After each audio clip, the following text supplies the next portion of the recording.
Hello, आप सबको Ram Ram, good morning. आज मैं शंकर जी के एक और भजन सुना रही हूँ। कैसा लगता है बताएं।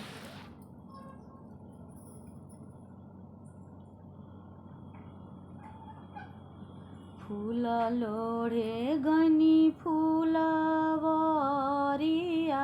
ओमे शिवयर भंगिया। फूल लोढ़े गनी फूलवरिया ओमे शिवयर भंगिया। बिछिया मारेले कानी अंगुरी ओमे शिवयर भंगिया।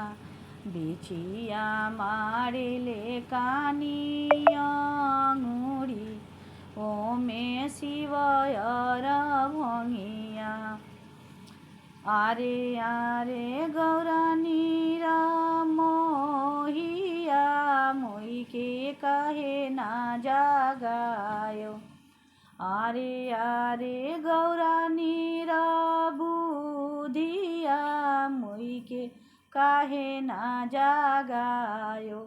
देश पैसी बायदा बोलैती तोई के बिछि झरवैती।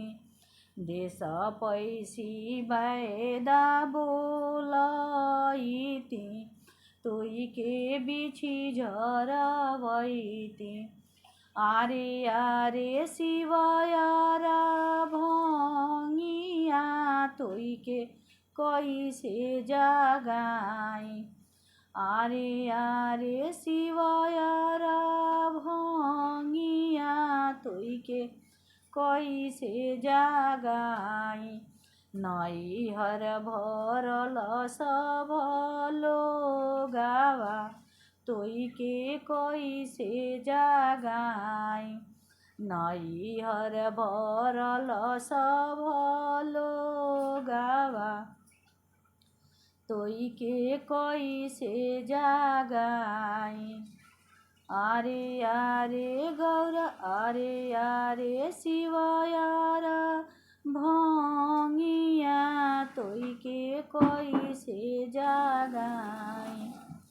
देश आरे आरे गौरानी बुधिया मोई के काहे ना जगायो। देश पैसी ओझावा बोलैती